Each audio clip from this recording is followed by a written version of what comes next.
Olá pessoal, eu sou Rodrigo Munhoz, oncologista clínico do Hospital Sírio-Libanês e também do Instituto do Câncer do Estado de São Paulo. Eu estou hoje aqui com vocês no Oncologia Brasil para falar um pouquinho dos avanços no tratamento adjuvante do melanoma. De fato, nos últimos anos a gente teve uma enxurrada de novidades no que diz respeito sobretudo ao tratamento de pacientes com doença avançada, tanto com a incorporação da imunoterapia quanto da terapia-alvo. Mas pacientes com melanoma que têm estadio 3, ou seja, que têm envolvimento loco-regional e são submetidos à cirurgia com intuito curativo, ainda têm um risco razoável de recidiva. Por muitos anos, o único tratamento disponível, de fato, foi o interferon, seja ele o interferon convencional ou interferon pegilado, uma terapia sempre envolta em muita controvérsia devido ao impacto questionável em sobrevida e, sobretudo, às toxicidades bastante proeminentes. E mais recentemente o que a gente viu foi de fato uma translação desses ganhos na doença metastática que agora começam a chegar também aos pacientes com doença estadio 3 ou pacientes com doença estadio 4 ressecados, sugerindo aí de fato uma mudança no tratamento adjuvante de pacientes com melanoma. Um desses estudos extremamente importante que levou à aprovação da combinação de dabrafenib e trametinib foi o estudo COMBI-AD. Nesse estudo, pacientes com melanoma estadio 3 e pelo menos 1 milímetro de doença em linfonodo até estadio 3C foram randomizados para dabrafenib e trametinib ou placebo.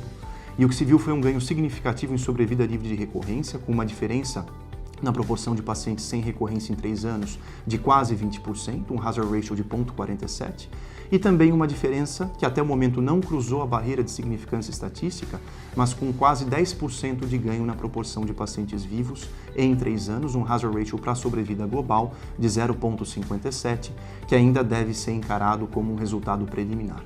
De qualquer forma, são novidades muito bem-vindas para essa população de pacientes com melanoma estadio 3 e presença de mutação do BRAF. Isso levou à aprovação desse regime de combinação no Brasil, agora em maio de 2018. Felizmente, essa aprovação foi bastante precoce no Brasil. A gente teve inicialmente aprovação nos Estados Unidos, subsequentemente na Rússia, e é com certo orgulho que a gente pode anunciar que o Brasil foi o terceiro país no mundo a aprovar essa combinação. Dados definitivos de sobrevida global são esperados, mas de fato o estudo sugere um poder muito significativo com o uso dessa combinação no contexto adjuvante. Mas não só de terapia-alvo vive o melanoma, a gente também teve resultados de estudos com imunoterapia no contexto adjuvante. Um desses estudos foi o estudo CheckMate 238, que randomizou pacientes numa população um pouco diferente, eram pacientes com doença estadio 3B, C ou estadio 4, submetidos à cirurgia com intuito curativo, randomizados para nivolumab ou ipilimumab. E o que se viu, depois de um segmento inicial de 18 meses e atualizado agora com 24 meses na ASCO em 2018, foi uma diferença na proporção de pacientes sem recidiva da ordem de 13% a favor do nivolumab versus o ipilimumab.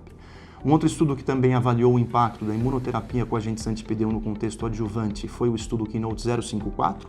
Nesse estudo, pacientes novamente com doença estadio 3, A, B ou C e pelo menos 1 milímetro de envolvimento nodal foram randomizados para 1 ano de pembrolizumab versus placebo. E o que se viu também foi um ganho na proporção de pacientes sem recidiva em 12 meses. É importante salientar que a gente ainda não tem dados de sobrevida global de nenhum dos dois estudos, nem de nivolumab adjuvante por 1 ano, nem de pembrolizumab adjuvante por 1 ano, e que essas terapias ainda não foram aprovadas no contexto adjuvante para uso em território nacional.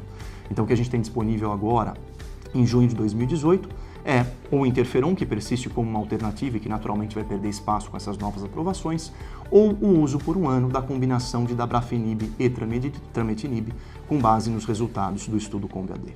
Nós vamos trazendo as novidades à medida que elas surgirem e fiquem ligados. Até a próxima. Tchau, tchau.